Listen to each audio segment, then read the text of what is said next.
class, she had to do a genealogy project. So I took all of her work that she'd gathered for the genealogy project, and I put it together, and I just jumped right in. And I said, every day in the summer at the library, and every snow day in the winter, and every chance I got doing research at the library. Just fell in love with genealogy. So I've been doing it ever since. And I took a little hiatus for a while, and when I got back into it, my husband Rick had bought me a subscription to Ancestry.com. So that's my primary work base, although I have done DNA testing in Ancestry, 23andMe, and Family Tree DNA, and I'll show you all some examples of all that as we go through tonight too. So as I moved forward, I did my DNA test and got all excited about what I learned and the, oh my goodness, secrets that came out from the family history. So in just about any family history, there are going to be skeletons in the closet, but until you start researching them, you never know what you're going to find, which is just pretty crazy, pretty crazy. So from there, I learned things about my mom and dad, I learned things about my grandparents, and just fell in love with the DNA side of things. So, but I do not consider myself a DNA expert. So as I go through tonight's presentation, what I plan on doing is telling more of the story side of things, and I'll touch on the DNA side of things as well, just for anybody that might be new or might not be familiar with a certain aspect of DNA, mitochondrial DNA or Y-DNA or whatever. So I'll touch on that just a little bit, but I'll kind of fly through the DNA side of things and focus more on the stories tonight. That's the plan for the evening. All right. So we'll go through just a really quick DNA basics, DNA 101, then we'll go into story time. So my first story is about my 3 dads, and you'll figure that out in a few minutes. And then we'll talk about examples from mitochondrial DNA and Y-DNA and autosomal DNA, and then I'll save a really good one for the very end as well. So I've already told you a little bit about myself. The other part is I love history and I love mysteries. So when I was a little girl, I wanted to bring peace to the Middle East. And I wanted to find Amelia Earhart's lost airplane, and I wanted to be a rocket. So I don't know how all those 3 things fit together, but I didn't end up doing any of them, but I did end up doing research and falling in love with genealogy and DNA. So as I mentioned, I began doing genetic genealogy about 6 years ago when my husband Rick bought me the Ancestry subscription, and here we are today. All right, jumping right in. So, the basics. So we know that human beings are pretty much all the same. We've got 1% or 0.1% that makes us each unique. And that defines what our eye colors are, what our hair color is, all of the differences that make each of us who we are.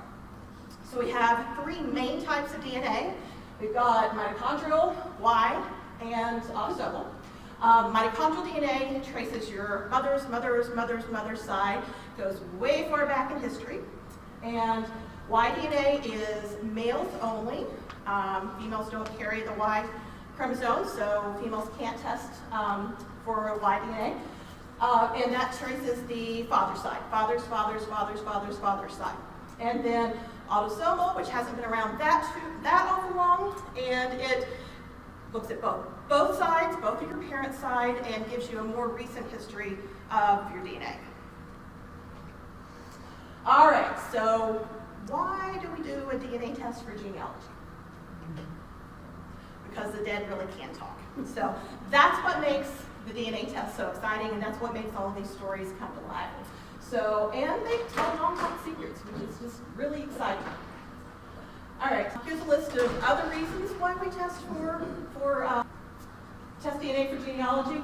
Learn more about your ancestry, prove that your family tree is your actual family tree, prove or disprove relationships between 2 people, prove a theory where your ethnicity came from, break down brick walls, which is always so exciting, and find relatives for those who might be adopted or gave up a child, and to learn which ancestor we had certain traits that we inherited from. All right, but the other reason is it really is the only way to validate our tree with plus or minus 98% accuracy. But be ready for the surprises. One of my favorite cousins always said this: if you're afraid of what's under the rock, don't turn it over.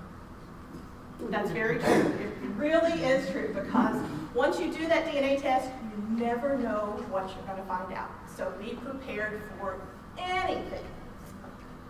All right. You all ready for story time? Yes. Okay. So the first story is about my 3 dads. And here they are. Bachelor number 1, Bachelor number 2, and Bachelor number 3, as we so like to call them. So the story wouldn't be complete without talking about my mother as well. But I'm going to step one step back. And I mentioned before how my husband bought the DNA test for me. And so when I took the DNA test, I said to my mother, "Are you sure you're ready for this? Are you sure you're ready for the results?" And she's like, "Yeah, I'm 100% sure. I know who your father is. There's no question whatsoever." But as we all know, things change. So this is my beautiful mother, and it's as much her story as it is my story. And when we found out the results and got into the depth of things, really affected her greatly. It affected her much more than it did me. It was just a name for me. Didn't really mean anything, but she was emotionally attached to everyone in the story. So it really affected her greatly. So keep that in mind as you do DNA testing and what you might find out, the other people besides yourself, that your story, the things you uncover, the secrets that you uncover, how it might affect others as well. So here's the story. So I did my DNA test. I get my DNA test back. And my mother had told me when I was 13 that I was adopted. So I knew that my dad was not my biological father. My mother was my biological mother, but I knew that my dad was not my biological father. So wasn't surprised, but she told me the story of who my biological father was. So she was engaged to her high school sweetheart, and they dated for, I believe, 6 or 7 years, all the way through college until he was out of college. And she broke off the engagement with him and started dating another man. And she became pregnant. She knew who the father was because what happened. So, you can't dispute that. The DNA test. We got the results back, and the first test was with Ancestry. So you get the little match, Ann Butler. So Ann comes up as a second cousin. Well, being a close-knit community in eastern Kentucky, I knew all of my second cousins. So there was this problem with that, and I didn't know what the problem was. So I had built a tree out for my mother because I'd been researching her history since I was 10. And I decided to do the tree for who I thought was my biological father. So we'll call him Bachelor number 2 for the moment. So Bachelor number 2, I built out the tree for Bachelor number 2, and when I did, I didn't get any matches. You're not surprised to hear that, I'm sure. So I told my mom that story, and just on a whim, I decided to build out the tree for the gentleman that she had been engaged to, her high school sweetheart. Ding, ding, ding, ding, ding, all the bells and whistles started going off. I was able to connect Ann to his tree on his father's side. They weren't connected anyway to my mother's side, so it was completely separate. There was no chance for any cross connections with other people that might have gone back in history where they had the same grandparents or something of that nature. So I knew that he was my father at that point. Well, I told my mother the story, and she said, again, I was there, I know what happened. So I said, yeah, but science is science. This is the reality of the situation. This is the truth. And she was very shocked to hear that. Probably took her at least 6-8 months to let it sink in. It was almost a devastation to her because she said, if I'd only known I would have made different choices in life. I would have done things so differently. They were engaged, and she said I would have married him. My life would have been totally different. I said to her, I said, Mom, you never know that things will turn out better just because it would have been different. I had a wonderful life. I had a wonderful childhood. I'm very proud of who I am. She's very proud of who I am. So this is a good thing. It's just we know some new information now, basically. So what do we do with that information? Where do we go from here? What happens next? So at this point, I talked to her and I said, okay, I think I'd like to contact him to see how he might feel about this relationship, about this new found information that we have. So my mother said, okay, well, if that's what you want to do, I support you with that. She said, it's your information as much as it is mine, and you have a right to know about yourself as well. So we went to a family reunion, my mother and I did, on her side, and we walk into the family reunion, and lo and behold, he's standing right there. So this is how I meet my biological father, at a family reunion on my mother's side. I mean, how complicated is that? It's just really, really strange. So we walk up to him, we have this conversation with him, just very polite conversation. Hi, how you doing? What's going on? Why are you here today? Things like that. So we, and as we're standing there, the three of us talking, I'm looking at him from head to toe. My mom is looking at him from head to toe, looking at me from head to toe, looking back to him, trying to see if there's any resemblance, anything like that, because she still hadn't bought into the fact that he might be my biological father. She got there eventually. So, fast forward, and I decided to go home for a visit, and I tried to reach him on the phone several times, and didn't have any luck, and I was just about to give up. And I tried one more time, and he picks up the phone. And I happened to be driving down the road when he picked up the phone. I just about wrecked. I had to pull over on the side of the road. I was so nervous talking to him. So I didn't tell him what I knew at that point. I used a story about the fact that he was on the Historical Society back home in Johnson County, Kentucky. And I had some information on a cemetery that they were researching, the Historical Society was researching. And I told him I'd be happy to share that information with him.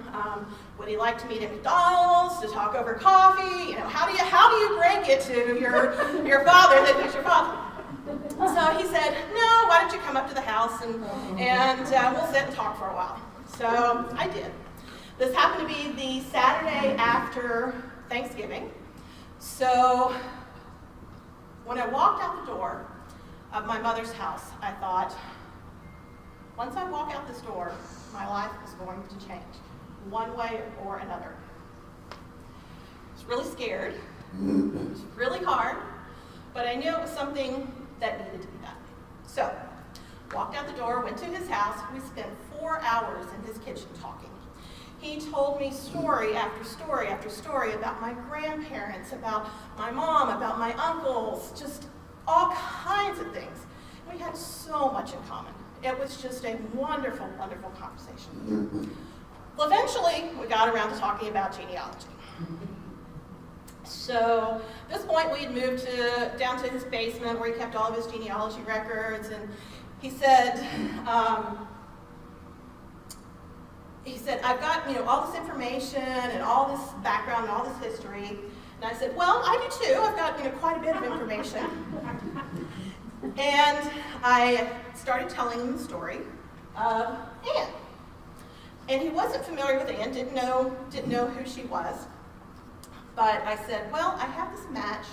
And I had explained to him how DNA works and how Ancestry.com works and how the matches work and the cousins and all that, because he wasn't familiar with that side of research. And I said, well, I have this match, and she falls on your father's side. And his father was not from Eastern Kentucky. And he said, let me stop you right there. And he asked me, are you my daughter? And I said, yes, I think I am. And he said, well, what do we do now? Do we, get a parental DNA test? Do we go to the doctor? I said, well, actually, now you can buy parental DNA tests at Walmart or Walgreens or CVS over the counter. We just need to go pick one up. He said, well, let's get two to make certain it's right. He goes into his bedroom, comes back, and hands this total stranger that, he only met once, 6 $100 bills and said, here, go to Walmart and get some tests. Oh my goodness, really? So I did. I went to Walmart, picked up a test that evening. It was only $25, by the way, and it costs a little bit more to process the test, but to purchase it is only about $25. So we take the DNA test that evening, and he wants to expedite it because he wants the results as soon as possible. So the next day, we get another test from somewhere else, and then we do the second test.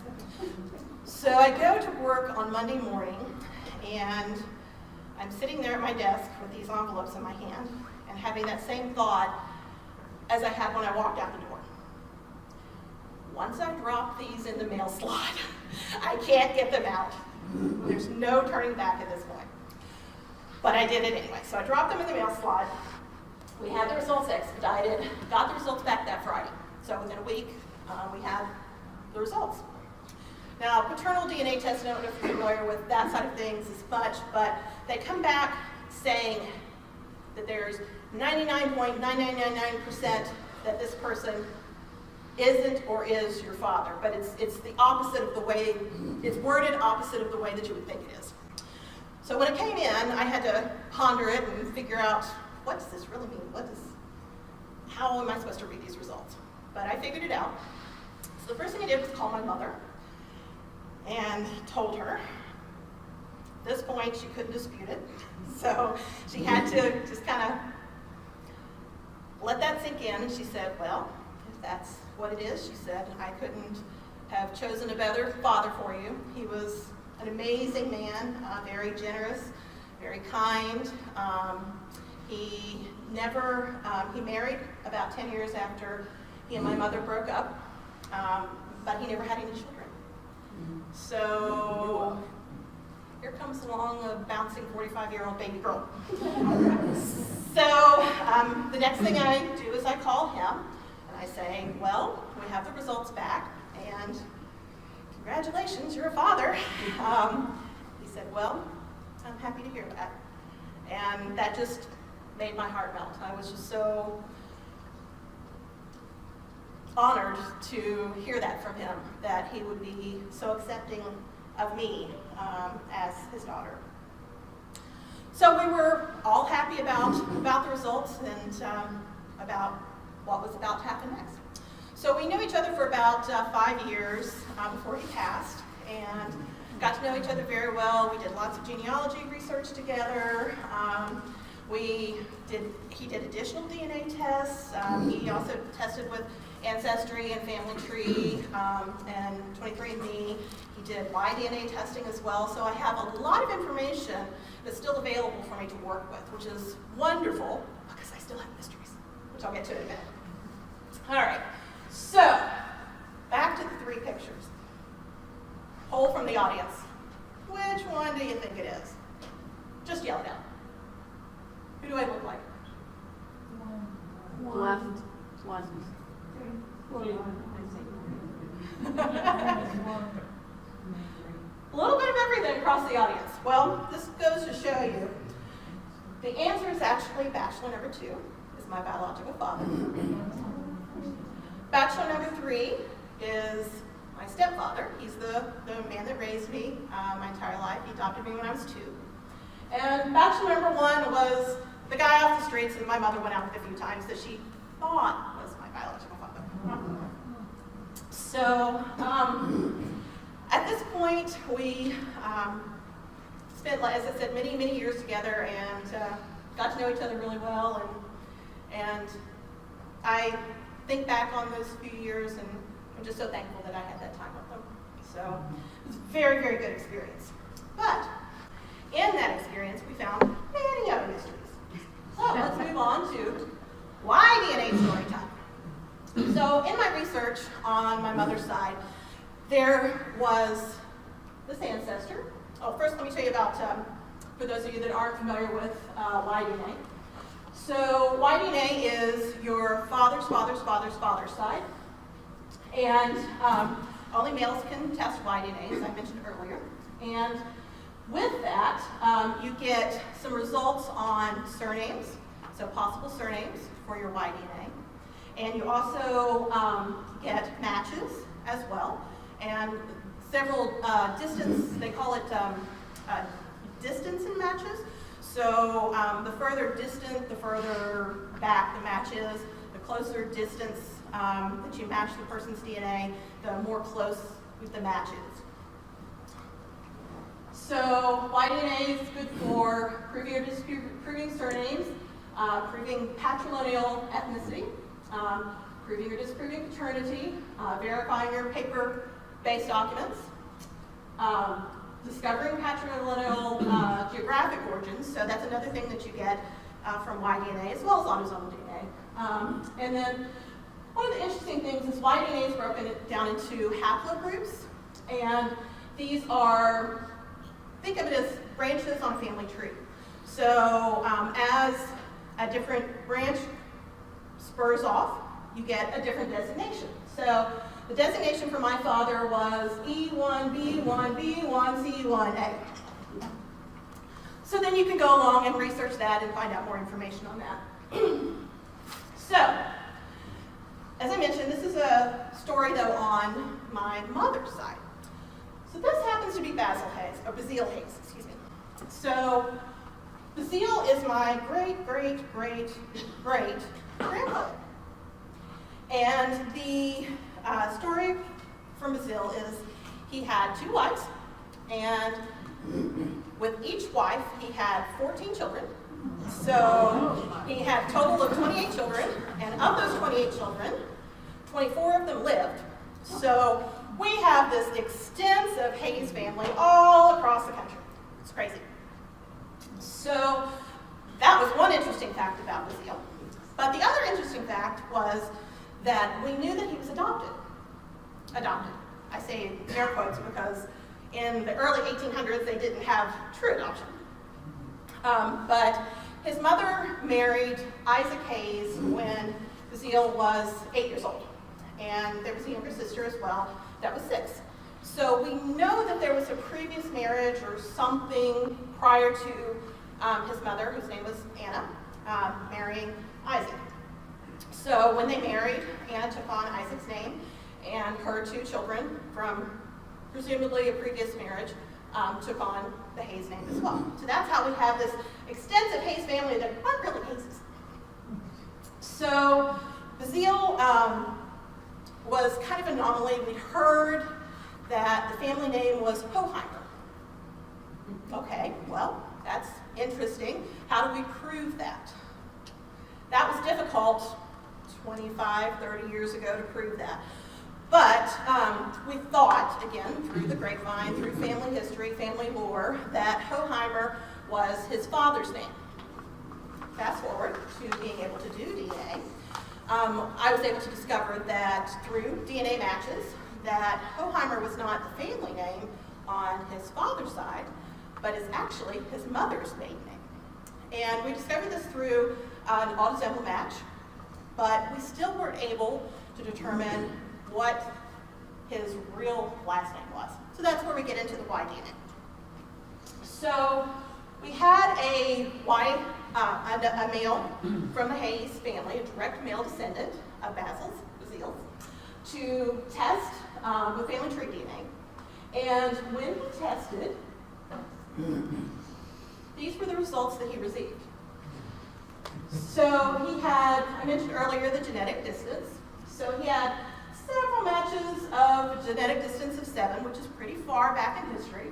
But he had this one match that had a genetic distance of 1, which is pretty close. So, based upon this, we are assuming that the family name was actually Thompson. But to find out for certain, we have to do a little bit more research. We don't know the answer to this mystery yet. It's still a mystery, still a secret. However, I have found 2 different Bazille Thompsons that were in Pennsylvania during the same time that possibly could have migrated to Kentucky as well and could possibly be Bazille's father. So a little bit more research to be done there, but just an example of how Y-DNA can solve mysteries, tell those secrets that have been hidden for a couple hundred years, and let you know more about your history and things that have been lost for generations and generations. You said you did FTDNA? Excuse me? You said you did an FTDNA on this one? Yes, this was family tree DNA. Why did you choose that particular one? Because family tree DNA is the only company that does Y-DNA testing. Okay. So that's the only place we could go at this point to get those results. And then this is one other thing that Y-DNA will tell you as well. It's just gives you a little snapshot of where your family might have been from on the father's side as well. So in this case, we've got a lot of matches in England, we've got a lot of matches in Scotland, we've got a lot of matches in Ireland, so probably somewhere in the UK is likely where that name came from, which is where the Thompson name does come from. So it's putting us on the right path. Now we just have to continue to put those pieces together of the puzzle. All right, now mitochondrial story time. So this is one of my favorite stories because it was another shocker, kind of like the story of my father. With mitochondrial DNA, it traces your mother's side. So with mitochondrial DNA, a lot of people say, oh, there's no use in doing testing for mitochondrial DNA. It's so far back in history that it really doesn't give you a lot of information. So I counter that because, again, you never know what you're going to find when you turn over that rock. It's helpful for proving or disproving matrilineal relationships on your mother's side, discovering geographic origins, just like on your father's side, and then, again, ethnicity as well. The reason why mitochondrial DNA goes back so far is because the changes in mitochondrial DNA happen so slowly over time. So typically when you do mitochondrial DNA testing, it's way far back in ancient history. But again, you never can tell what you're going to find out. So it is a list of people that you match with, the same as Y-DNA, and gives you typically a close match. You might get something in between 5 and 22 generations. 22 generations is pretty far back. Most of us don't have our trees back that far. And like Y-DNA testing, you're assigned a haplogroup as well. So here was my mitochondrial DNA test. So when I had my test done through family tree DNA, because at that time they were the only ones that did mitochondrial DNA testing, I came back in the haplogroup K1A1B1. Again, just a branch of a tree. Which was interesting in itself because it has a little Eastern European Jewish flavor to it, which is, I haven't quite figured out that story yet on my mother's side, so another mystery to discover. So here were my matches. The match at 0 is my biological father who tested as well.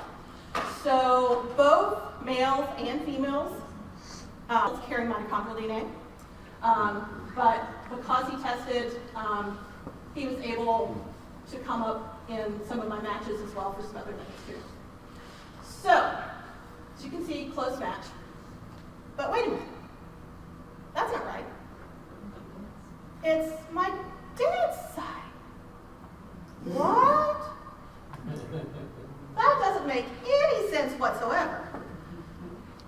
So I thought about it. That's not possible because that's my dad's side. He doesn't carry the same mitochondrial DNA as I do because it would be traced through his mother's side. So what's going on here? Really strange history. Until I put the trees side by side. And lo and behold, I found it. So, on my mother's side, there she is, Rhoda Wooten. You go back, female, 7 generations. And on my father's side, female, through his mother, Rhoda Wooten. So my mother and father were 6 cousins once removed. We're from Eastern Kentucky, so yeah. But that does make me my own cousin. How many people here can say that? Oh, there's someone here. How exciting. Okay. So as I mentioned, it also gives you, mitochondrial DNA also gives you a little bit of background on where your family may come from. In this case, we also have England and Ireland and some Scotland and the usual. So we know that the mother's side, for both my mother and my father, came through those areas at some point. Autosomal DNA is found in your 22 pairs of chromosomes. 23rd pair is your X and your Y, your sex chromosomes that determine your sex. It's inherited from both parents. And the longer the segment matches, the more DNA we share, the more closely we're related. So that's why when you test with Ancestry or any of the others that provide cousin matches, it'll tell you whether they're a first cousin, second cousin, third cousin, 10th cousin, whatever. So it's useful for finding cousins, for previously unknown biological relationships, like happened with me and my father, determining the distance of the relationship, determining a common ancestor between lines, and promoting and sharing research after you've done your matching. The one thing to keep in mind with autosomal DNA is you don't carry DNA from all of your ancestors. So the further back you go when you're doing autosomal DNA testing, you lose DNA through the generations the further back you go. So just put this up here because a lot of people think that, oh, I carry that awesome Native American DNA. I'm a Native American princess. Well, no, not necessarily, but you might be, even though you don't carry the DNA as well. So this is Roberta's story. So Roberta is my father-in-law's wife, and she was dealing with her dad, and he was in a nursing home. It was a really sad situation. He was pretty close to passing. Her mother had passed years ago, and she was very close to her dad, and was heartbroken because she was about to lose him. Her dad had remarried, and ironically, he remarried his mistress, but that's a whole other story.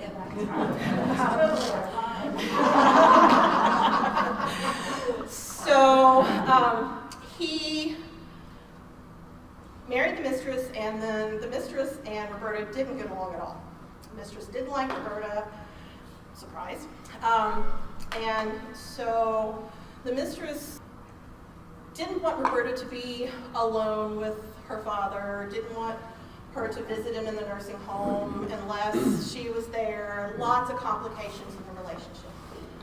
So at one point, the mistress says to Roberta's brother, well, I don't know why Roberta's so upset. He's not even her father. Oh, Roberta's 72 years old at this point, and gets this news that he wasn't even her father. Needless to say, she was shocked and wanted answers. So how was she supposed to get those answers in such a short amount of time before he passed, and with most everyone from his generation and everyone from previous generations having already passed? There wasn't anyone left to ask these delicate questions. So she went to DNA testing. So what she did is she went to her father's nursing home, which she knew the mistress wouldn't be there. And she went into the room and she said, "Dad, I'm going to brush your teeth," and did a cheek swab. So she sent it off, got the results back. Sure enough, he was not her father. She was shocked. She was hurt, obviously. She was actually born when her father was off at the war. So everyone assumed that her mother had gotten pregnant before he left for the war, but that wasn't the case. So I made it my mission to help Roberta. So as we go down this path, here's Roberta. And based upon her DNA matches, her autosomal DNA matches, we were able to determine that Drury Hobbs was her great-grandfather. So at least we had a name to go on. So that's great. So she had lots of cousin matches, and looking at their trees and the trees that were available online, we knew that we could trace back to him. But we still didn't know who that grandfather or who that father was. So we had to dig a little bit deeper. So on the left, we have Drury's children. He had John Boling, Andrew Green, he had a daughter, Frances, and a son, Drury Elijah. Then, from that, we were able to determine that her line definitely traced back through John Boling, because she also had matches on the Scarborough side. So because she carried Scarborough DNA, we narrowed it down to John Boling. So then we had to look at his children. And as we scroll down, daughter, daughter, daughter, son, daughter, daughter, daughter, daughter. Who might it be? Oops, there it is. So we knew that William Roy Hobbs and Jessica Tarrace were her great-parents. Now she also had Tarrace matches, so that confirmed it for us. So from there we had to determine, okay, who was her father? And we ran into the exact same situation. Purely luck that William, Roy, and Jessica had 3 children, girl, girl, boy. Boy who was born at the right time to be her father. So we were able to solve this mystery for her, and based upon finding other matches that, so we call it triangulate, I'm sure many of you are familiar with that, proved that he was definitely her father. Is he still living? No. He was in the military, he was in the Navy, buried at Arlington Cemetery, so we did find out some really great information about him. Passed away in 77. He was married and divorced, but oddly enough, like my father, he never had any other children. So she doesn't have any half-siblings, but she has aunts who have children, so she has this broad spectrum of new cousins that she can be in touch with and learn more about her children as well. So the lady up on the top is Bilie Hobbs, that would have been her aunt, and the lady on the right, Laura Elizabeth Hobbs Caldwell, would have been her other aunt. So that would have been Robert's 2 sisters. All right, I saved one last story. So, one of the other things that we can learn from DNA testing is our ethnicity. So this is an example. This is my example of, actually an old example, but it gives you the gist of where my heritage comes from. So about 50% Europe West, which Ancestry's done some updates and they don't call it Europe West anymore. They break it down a little bit further. Ireland, Finland, Northwest Russia, and European Jewish. European Jewish. That's odd. My family has been in Eastern Kentucky and Virginia since colonial times. Where did that European Jewish come from? New secret, new mystery. So as we probe it a little bit more, my father and I had lots of discussions about this. So we found this out when he was still alive. And we did testing of his cousins, his first cousins, his second cousins, to see what their ethnicity estimates were. And come to find out, his first cousins on his father's side didn't have any European Jewish. Well, how strange is that? So, what do we do now? So we know that his grandmother, we know that his father is his father. We know that his grandmother is his grandmother because he matches his cousins. He just doesn't match them on the European Jewish side. And he matches them with less distance, genetic distance, than some of his other cousins. Wonder what happened there. His grandmother obviously had a child with someone that's European Jewish. So, how do we figure that out? Where does that come into play? So, the mystery was solved, well, not quite solved. We're in the process of solving it. We determined that based upon the amount of, let me go back one slide, the amount of European Jewish that I had, 6%, and the amount of European Jewish that he had, which, depending on which testing site, you'll get a little bit of difference. So he had between 12 and 14% European Jewish. His father would have approximately double that, so close to 24, 25%, which would make him a quarter European Jewish. So that meant that his grandfather, my great-grandfather, would have been approximately 50% European Jewish, and great-great-grandfather would have been approximately 100% Jewish.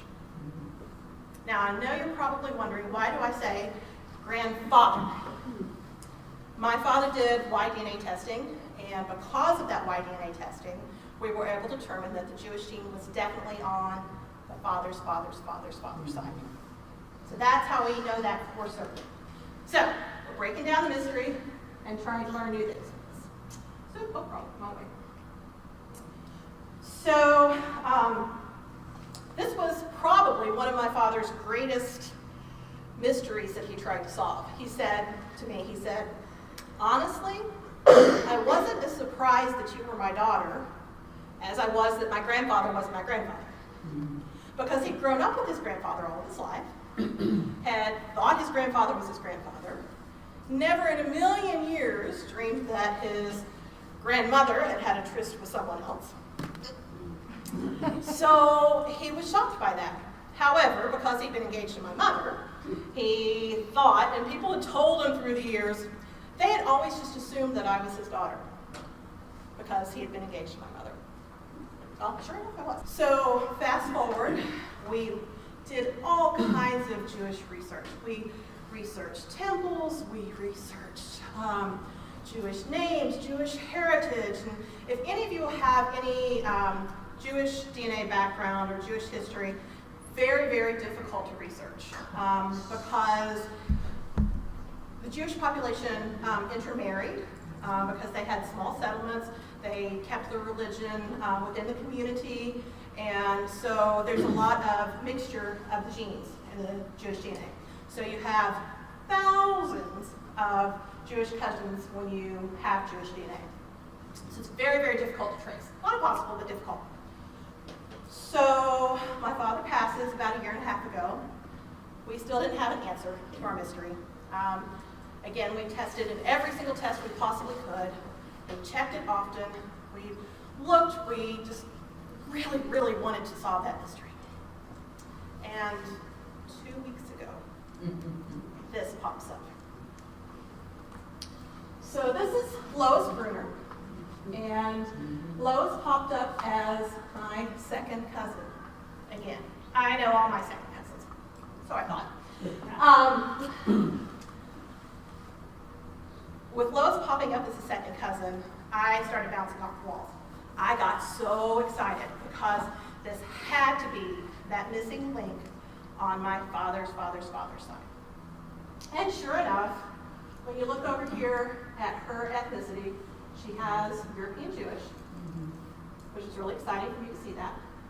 So again, another affirmation that, yep, this is moving in the right direction.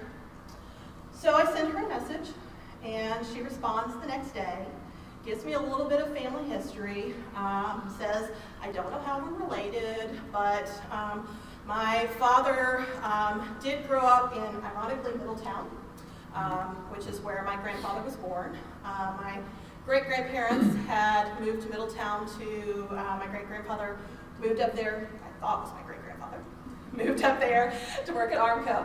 And they lived up there in the early 1900s, and he would have been 100 years old this year. He was born in 1919, my grandfather was.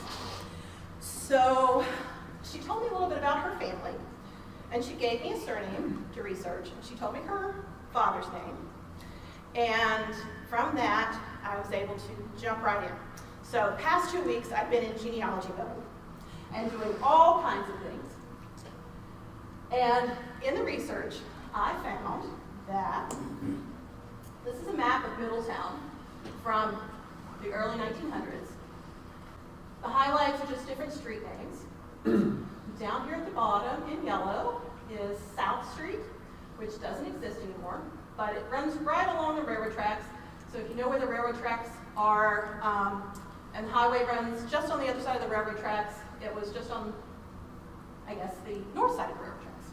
So from this, I was able to actually find the house that they lived in 1919, which they lived at 913 South Street. So I start researching some census records to find out where this family lived, where Lois's father lived at that time. And wow. When I dug into the census records, in the 1920 census records, Lois's father and grandfather lived at 915 South Street.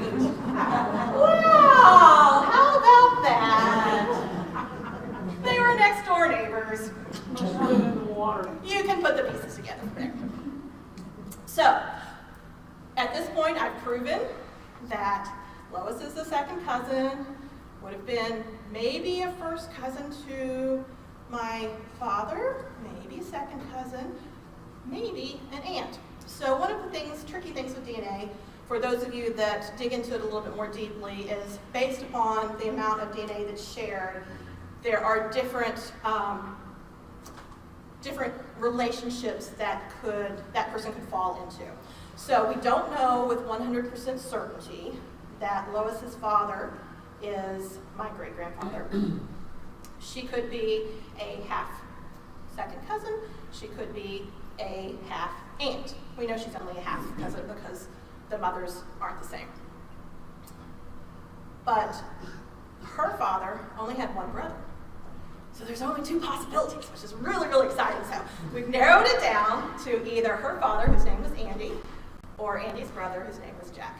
So we're getting really, really close. Or I say I'm getting really close on this one. So I'm the only one that's researching it now that my father's passed. And I just wish so badly that he was here to see this and to learn this information, because he would just be over the moon excited to find out this information. But I'm pretty sure that her father is my great-grandfather. So that's a very, very exciting story for us. So I got in touch with Lois, and she sent me some pictures, which is very exciting too. So this is her father's information, and in the shadow box up here has his birth certificate, And one of the real exciting things was that she told me that her father was born in Croatia. Ooh. I'm Croatian! Who knew? Didn't come out in the DNA because they don't define it that way. But because my father had done the Y-DNA testing, we knew that that's where the Jewish DNA was from. I was barking up the wrong tree this whole time, researching temples and researching Jewish names and all of that, because when it comes down to it, when they moved over from Croatia, or when he was born in Croatia, it lists his religion on his birth certificate. Anybody see what that says? Catholic! So when he came to the U.S., he wasn't Jewish. Even though he had the Jewish DNA, he was 50% Jewish DNA, but he wasn't Jewish from a religious perspective. So from researching the Jewish DNA, it's very difficult because you never know. You have to separate the Jewish religion from the Jewish DNA.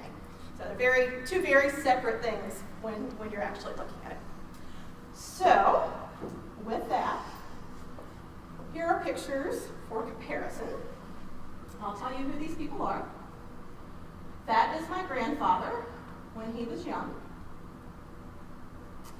That is Jack, the other brother, when he got married. And that is Andy, who I think is my great-grandfather. So you make the determination who he might look most like. Hard to say. And that is my grandfather in his older years. And then both of the pictures at top are Andy. Same as this gentleman. Definitely a lot of resemblance there. So time will tell the end of the story. We will get to the bottom of this eventually. Oh. And that is me and my biological father at a family reunion on his side of the family shortly after we found out that he was my father. End of story. Story time's over. So, questions?